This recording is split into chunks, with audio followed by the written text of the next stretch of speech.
بسم اللہ الرحمن الرحیم۔ دار التحقیقات انٹرنیشنل کے آفیشیل پیج سے مخاطب ہوں محمد غلام رسول ربانی قرآن و سنت روشنی پروگرام کے ساتھ حاضر خدمت ہیں، اور آج کے لیکچر کا سبق کا واعظ کا عنوان ہے جرائم کے اسباب۔ کسی بھی چیز کی تحقیق اور پرکھ جب ہو جائے تو اس چیز کو لاگو کرنا یا بری چیز ہو تو اس سے پہلو تہی کرنا اور کروانا آسان ہو جاتا ہے۔ جرم کا لفظ سنتے ہی طبیعت میں نفرت پیدا ہو جاتی ہے، اور مجرم اس بندے کو کہا جاتا ہے جس نے رب ذوالجلال کو ناراض کر لیا ہو۔ مجرم، جرم، یہ وہ لفظ ہیں جو سننے میں بھی کریہ ہیں، ناپسندیدہ ہیں۔ ہم چاہتے ہیں کہ پوری کائنات میں کوئی بھی مجرم نہ رہے۔ جس بندے سے بھی پوچھا جائے، ہر ایک کی خواہش یہ ہے کہ کوئی مجرم نہ رہے، لیکن مجرم بنتے کیسے ہیں؟ اسباب اس کے کیا ہیں؟ آج انہی پہ گفتگو ہوگی۔ پہلا سبب معاشی مجبوریاں، یہ سب سے پہلا سبب ہے۔ معاش کے لیے لوگ مجرم بن جاتے ہیں۔ اگر انسانوں کا سروے کیا جائے، تحقیق کی جائے، حلال کھانے والے کتنے ہیں، حرام کھانے والے کتنے ہیں، تو سروے رپورٹ یہ بتاتی ہے کہ 5% لوگ ایسے ہیں جو اس بات پر ڈرے ہوئے ہیں کہ فاقہ برداشت کر لیں گے، مرنا برداشت کر لیں گے، لیکن حرام نہیں کھائیں گے۔ اور 10% ایسے لوگ ہیں جن کا مقصود ہی حرام کھانا ہے۔ ان کی تنخواہ لاکھوں میں ہو، پھر بھی چاہتے ہیں کہ کام حرام پیسہ ملے۔ اور باقی 85% لوگ ایسے ہیں جو اس انتظار میں ہیں کہ اللہ کرے ہمارے روزگار میں بہتری آ جائے، ہمیں کھانے پینے کے لیے میسر آ جائے تو ہم حرام کو چھوڑ دیں گے۔ وہ مجبور ہو کر حرام کی طرف بڑھ رہے ہیں۔ معاشرے کے اندر ایک دوسرے کی نقالی کا جو تصور موجود ہے، اسی نقالی کے تصور نے معاشی مجبور بنا دیا ہے۔ حالانکہ ضروریات تو کھانے پینے پہننے اور رہائش کی حد تک محدود ہیں۔ شریعت ضرورت اسے ہی کہتی ہے، بھوک مٹانے کے لیے کھانا مل جائے، پینے کے لیے پانی دستیاب ہو جائے، پہننے کے لیے، تو انسان کی ضروریات پوری ہو گئی۔ باقی چیزیں تعیشات میں آتی ہیں۔ معاشی مجبوریاں جو ہماری خود ساختہ مجبوریاں ہیں، اس میں ایک دوسرے کے ساتھ حسد کرنا، ایک دوسرے کی نقالی کرنا، اس کا مین کردار ہے۔ ہماری مذہبی تقاریب ہوں یا پھر نجی تقاریب، ہر جگہ یہی پرابلم ہے کہ ایک دوسرے کی نقالی کی جاتی ہے۔ اپنے آپ کو معیاری بنانے کے لیے کیا کچھ نہیں کیا جاتا۔ انسان معاشی مجبوریاں من گھڑت اور فرضی بنا کر یہاں تک کہا جاتا ہے کہ گھریلو فنکشن ایک دوسرے کو دیکھ کر کرتا ہے۔ فلاں بندے نے اپنی بیٹی کو جہیز میں یہ کچھ دیا تھا، اب اگر اس سے بڑھ کر میں نے نہ دیا تو میری ناک نہیں رہے گی، میرا بھرم نہیں رہے گا۔ اب اپنے آپ کو معاشی طور پہ مجبور بناتا ہے، تو دوسرے بندے کے ساتھ تقابل بیلنس قائم کرنے کے لیے اب کرتا کیا ہے؟ یا پھر چوری کرتا ہے، یا ڈکیٹی کرتا ہے، یا پھر انسان کسی سے قرضہ لے کر پھر واپس نہیں کرتا، یا اپنی بہن کا حق میراث دبوچ لیتا ہے۔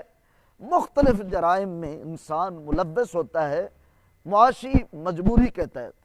وہ معاشی مجبوری خود ساختہ بھی ہو سکتی ہے اور حقیقی بھی ہو سکتی ہے۔ یہ پہلا سبب ہے، معاشی مجبوری کی وجہ سے انسان مجرم بنتے ہیں۔ رب ذوالجلال نے انسان کے ساتھ رزق کا وعدہ کر رکھا ہے۔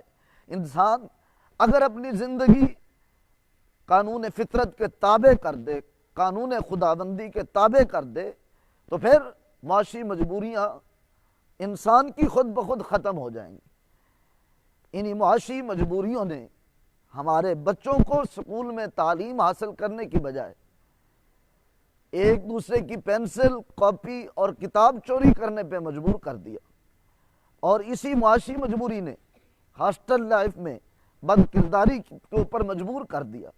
اپنا معیار زندگی دوسروں کے برابر کرنے کے لیے، جیسے فلاں کے بیٹے کے سوٹ اور بوٹ ہیں ویسے میرے بھی ہونے چاہیے، جیسے فلاں کے بیٹے کا بیگ ہے ویسے میرا بھی ہونا چاہیے، یہ ہاسٹل لائف میں یا سکول لائف میں، کالج یونیورسٹی کی زندگی میں یہ معیار زندگی بلند کرتے کرتے غلط کاری میں نوجوان بچے اور بچیاں ملوث ہو جاتے ہیں۔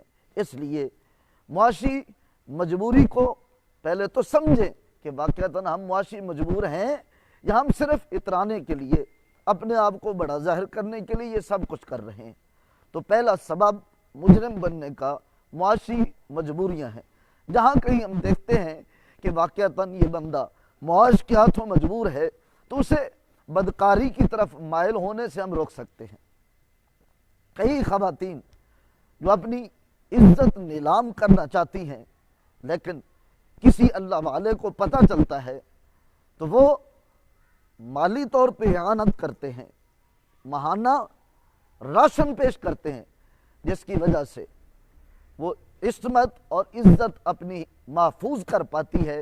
یوں ایک مجرمہ بننے والی خاتون معاشی مجبوری کے ہاتھوں کسی کی مدد کے باعث گناہ سے محفوظ ہو کر اپنے دامن کو پاک اور صاف رکھتی ہے۔ یہ چند مثالیں آپ کے سامنے پیش کی۔ معاشی مجبوری انسان کو مجرم بناتی ہے۔ دوسرا سبب جس کی وجہ سے انسان مجرم بنتا ہے،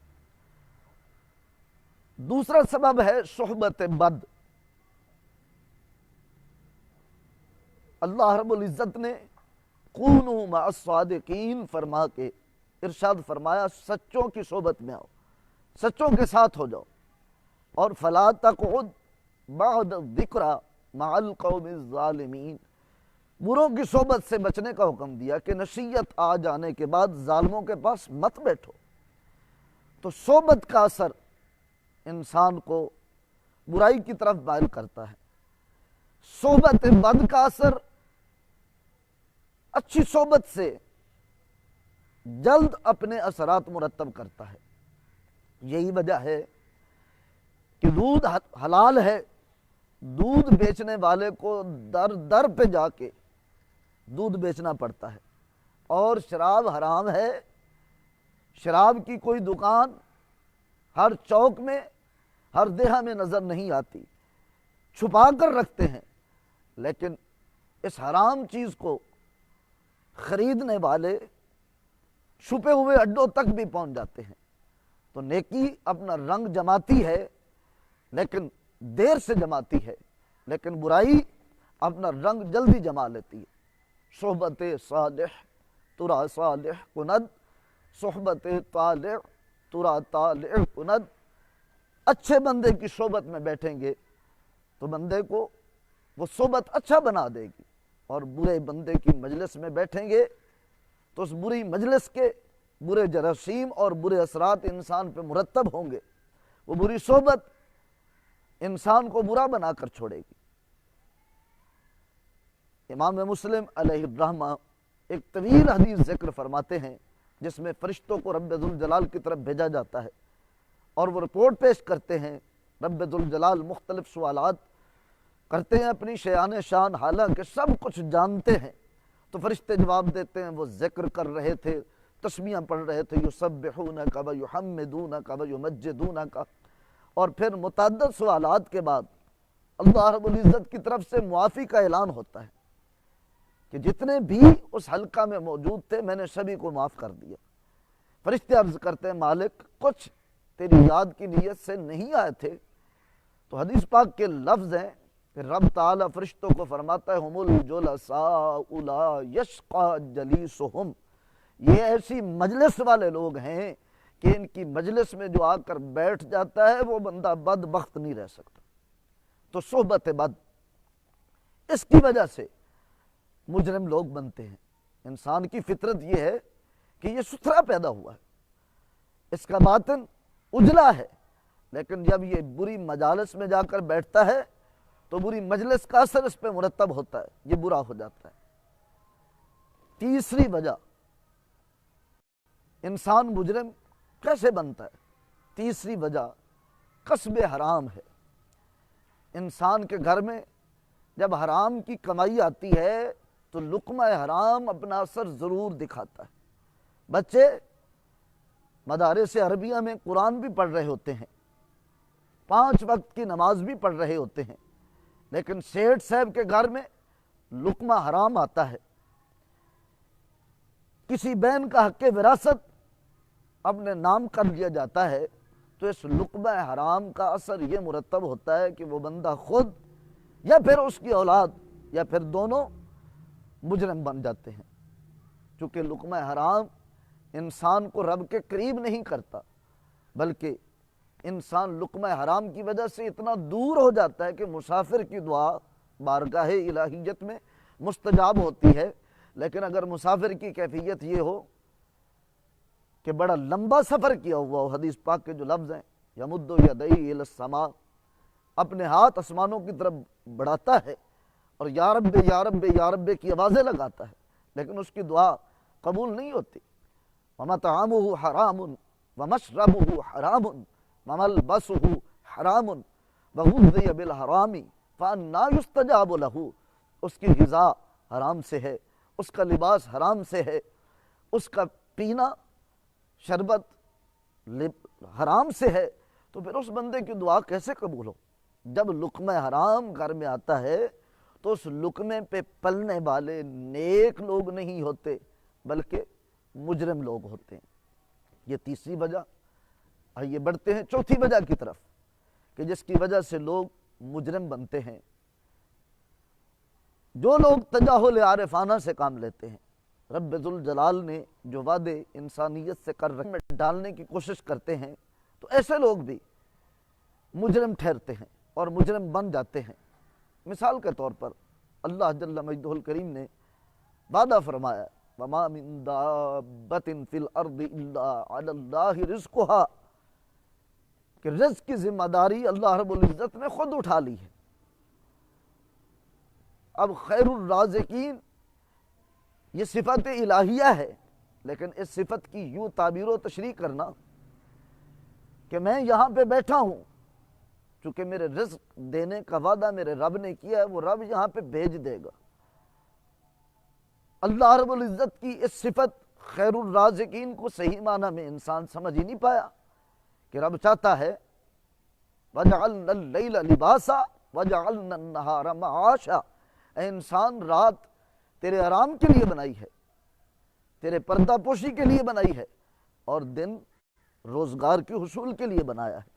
جس رب نے وَمَا مِن دَابَّةٍ فِي الْأَرْضِ إِلَّا عَلَى اللَّهِ رِزْقُهَا رزق دینے کا وعدہ کر رکھا ہے، وہی رب ارشاد فرماتا ہے فَإِذَا قُضِيَتِ الصَّلَاةُ فَانتَشِرُوا فِي الْأَرْضِ وَابْتَغُوا مِن فَضْلِ اللَّهِ، کہ جب نماز جمعہ کی ادائیگی ہو جائے، نماز جمعہ پڑھنے کے لیے حکم تھا وَذَرُوا الْبَيْعَ، بیع کو چھوڑ دو۔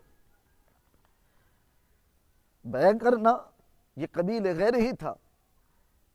جب قبح غیر کی وجہ سے آ رہی ہے، یہ چیز یعنی جمعہ کے وقت میں خرید و فروخت کرنا ممنوع قرار دیا جا رہا ہے، یہ ممنوع جمعہ کی وجہ سے ہی قرار دیا جا رہا ہے۔ ذاتی طور پر خرید و فروخت میں کوئی قباحت، کوئی برائی نہیں، تو جب غیر مکمل کر لیا گیا جس کی وجہ سے قباحت آ رہی تھی، وہ جمعہ پڑھ لیا گیا، تو اب حکم واپس اپنی اصل کی طرف لوٹ آیا۔ فرمایا فَإِذَا قُضِيَتِ الصَّلَاةُ، جب نماز جمعہ کی ادائیگی کر لی جائے تو پھر فانتشروا فی الارض، اب زمین میں پھیل جاؤ، وابتغوا من فضل اللہ، اللہ کا فضل یعنی روزی تلاش کرو۔ اللہ رب العزت یہ خیر الرازقین کی صفت ذکر کر کے یہ نہیں بتلانا چاہتے کہ ہاتھوں پہ ہاتھ دھر کے بیٹھ جاؤ، کوئی کام نہ کرو، فارغ سارا دن آلتی پالتی مار کے بیٹھے رہو۔ یہ اللہ رب العزت کی منشا نہیں ہے۔ منشا یہ ہے محنت تم کرو اور محنت کے بعد اس کام کا نتیجہ جو مرتب ہوتا ہے وہ میرے سپرد کر دو۔ جب لوگ اللہ رب العزت کی اس صفت اور اس جیسی دیگر صفات کے متعلق غلط تخیلات کا شکار ہوتے ہیں تو اس وقت لوگ مجرم بن جاتے ہیں۔ مثال کے طور پر مزید وضاحت کے لیے اللہ رب العزت کی صفت ہے ان اللہ علی کل شیء قدیر، کہ رب ذوالجلال ہر شے پر قادر ہے۔ اس کے تحت اب صفت قدیر کی غلط تعبیر اور صفت قدیر کو اپنے عمومی معنی میں لینا یہ انسان کو مجرم بنا دیتا ہے۔ جیسا کہ بعض لوگوں نے یہاں تک تصور پیش کر دیا کہ اعظم باللہ، اللہ رب العزت ہر چیز پر جب قادر ہے تو رب جھوٹ پہ بھی قادر ہے، حالانکہ ایسی بات نہیں۔ شے کا لفظ استعمال ہوا ہے تو علم الکلام کی کتب میں پڑھیں تو پتہ چلتا ہے شے کا اطلاق محالات پہ نہیں ہوتا، ممکنات پہ ہوتا ہے۔ اللہ رب العزت محال پہ قادر نہیں ہے، ممکن الوجود اشیاء پہ قادر ہے۔ جو چیزیں ہو ہی نہیں سکتی ان میں اللہ رب العزت کی قدرت کو بابر کروانا جو رب کی شان نہیں ہے، یہ چیز انسان کو مجرم بنا دیتی ہے۔ یہ ایک علمی بحث ہے۔ اس سبب کا مرتکب عام بندہ نہیں ہوتا، بلکہ عالم جب اپنے علم کو عقل کے گھوڑے دوڑا کر سمجھنا چاہتے ہیں، شریعت کے تابع نہیں کرتے، پھر صفات کا غلط مفہوم نکال کر اپنے آپ کو مجرم بنا بیٹھتے ہیں۔ اب آگے بڑھتے ہیں۔ اگلا سبب انسان کے مجرم بننے کا سبب خود فراموشی ہے۔ انسان اپنے آپ کو، اپنے مرتبے کو ہی بھول جاتا ہے۔ اللہ رب العزت نے اعزاز بخشا ہے وَلَقَدْ كَرَّمْنَا بَنِي آدم، اے آدم کی اولاد ہم نے عزت کا تاج تیرے سر پہ سجا دیا۔ لَقَدْ خَلَقْنَا الْإِنسَانَ فِي أَحْسَنِ تَقْوِيمٍ، انسان ہم نے تجھے خوبصورت کالم میں ڈال دیا۔ خَلَقْتُهُ بِيَدِيَّ، میں نے دست قدرت سے پیدا کیا۔ یہ انسان اتنے اعزاز کا حامل ہے کہ وَإِذْ قَالَ رَبُّكَ لِلْمَلَائِكَةِ إِنِّي جَاعِلٌ فِي الْأَرْضِ خلیفہ، رب ذوالجلال کا خلیفہ ہے۔ تو بندہ جب اپنے آپ کو فراموش کر بیٹھتا ہے تو پھر انسان مجرم بنتا ہے۔ حکیم الامت علامہ محمد اقبال علیہ الرحمہ اپنے آپ کو فراموش نہ کرنے کو خود ہی قرار دیتے ہیں کہ انسان جو کچھ ہے وہ معیار اپنا قائم کرے، اس معیار سے بڑے بنا اور اس معیار سے گرے بنا، اپنے معیار پہ قائم رہنا اور اپنے معیار کے شایان شان کاموں میں مشغول رہنا، یہ ہے اپنے آپ کو پہچاننا۔ من عرف نفسہ فقد عرف ربہ، جس نے اپنے آپ کو پہچان لیا اس نے رب کو پہچان لیا۔ ہم اپنے آپ کو فراموش کر چکے ہیں۔ ہمارا معیار اور سٹیٹس کیا ہے، کون سی چیزیں ہمیں سوٹ کرتی ہیں اور کون سی چیزیں ہمیں سوٹیبل نہیں ہیں۔ انسان یہ تو جانتا ہے کہ جوتا پاؤں میں ڈالنا ہے، دستار سر پہ رکھنی ہے، لیکن یہی انسان جب اپنے آپ کو فراموش کر بیٹھتا ہے تو پھر بھول جاتا ہے کہ میں اللہ رب العزت کی عطا کردہ اس امانت یعنی جسم جو پاکیزہ دیا گیا تھا، اس میں غلاظت کیوں اتاروں، گندگی کیوں کھاؤں، حرام مال کیوں کھاؤں۔ اگر اپنے آپ کو فراموش نہیں کرے گا تو پھر ضرور احساس ہوگا، لیکن جب اپنے آپ کو فراموش کر بیٹھے گا انسان تو پھر احساس نہیں ہوگا۔ پھر انسان فسق کی گھاٹیوں میں کھوتا جائے گا، گم ہوتا جائے گا، حتیٰ کہ فسق کے سب سے اوپر والے درجے پہ جا کر اپنے آپ کو گمراہ کر بیٹھے گا۔ اللہ رب العزت اس سے ہمیں پناہ نصیب فرمائے۔ یہ خود فراموشی، اپنے آپ کو بھول بیٹھنا کہ میں کیا ہوں۔ جج اپنی کرسی پہ بیٹھا ہو اور بھول جائے کہ میں جج ہوں تو پھر لوگوں نے مذاق ہی اڑانا ہے، عزت نہیں دینی۔ جب جج اپنے منصب کو نہیں بھولے گا تو پھر وقار بھی اس میں ہوگا، سنجیدگی بھی ہوگی، جو قانون ہے ان کو بھی فالو کرے گا۔ ایسے ہی انسان جب سمجھ بیٹھے گا کہ میں واقعتاً اللہ کا خلیفہ ہوں، جب سمجھ لے گا کہ میں اللہ رب العزت کی مخلوقات میں سے اشرف و اعلیٰ ہوں، تو پھر اس کے قدم برائی کی طرف نہیں اٹھیں گے، پھر یہ لقمہ حلال اپنے منہ میں نہیں اتارے گا، پھر یہ حلال کی طرف متوجہ ہوگا، پھر نماز چھوڑنے کو جی نہیں چاہے گا، نماز پڑھنے کی طرف مائل ہوگا، پھر برائی کے اڈوں کی طرف جانے کی بجائے کعبۃ اللہ کا رخ اختیار کرے گا، یا کسی اللہ والے کے مرکز و مرکز کی طرف جائے گا، یا پھر روضہ رسول کا قصد کرے گا۔ آخری سبب کہ مجرم انسان کیسے بنتا ہے، انسان کے اندر صفت بہیمیہ کا غلبہ، صفت بہیمت کا غلبہ، جانوروں والی صفت کا انسان پہ جب غلبہ آ جاتا ہے، انسان کے اندر قوت عقلیہ بھی ہے، قوت بہیمیہ بھی ہے، انسان قوت ملکوتیہ کا بھی مالک ہے۔ فرشتوں کے اندر صرف قوت ملکوتیہ ہے، قوت عقلیہ نہیں ہے، جبکہ انسان کے اندر قوت ملکوتیہ بھی ہے اور عقلیہ بھی ہے۔ اور جنات کو دیکھتے ہیں تو ان میں قوت بہیمیہ ہے، جانوروں والی صفتیں ان میں قوت فکریہ و عقلیہ نہیں ہے۔ انسان کو اللہ رب العزت نے مسجود ملائکہ اسی لیے بنایا ہے کہ انسان نہ تو صرف صفت ملکوتی کا غلبہ حاصل کر کے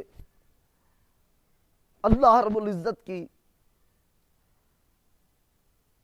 بارگاہ میں صرف سجدے اور ذکر پر ہی انحصار کرتا ہے، بلکہ انسان ملکوتی صفت کی وجہ سے عبادت اور ریاضت بھی سر انجام دیتا ہے، ساتھ قوت عقلیہ کی وجہ سے اللہ رب العزت کی خلافت کا فریضہ سر انجام دیتے ہوئے اشیاء کا موجد بھی ٹھہرتا ہے۔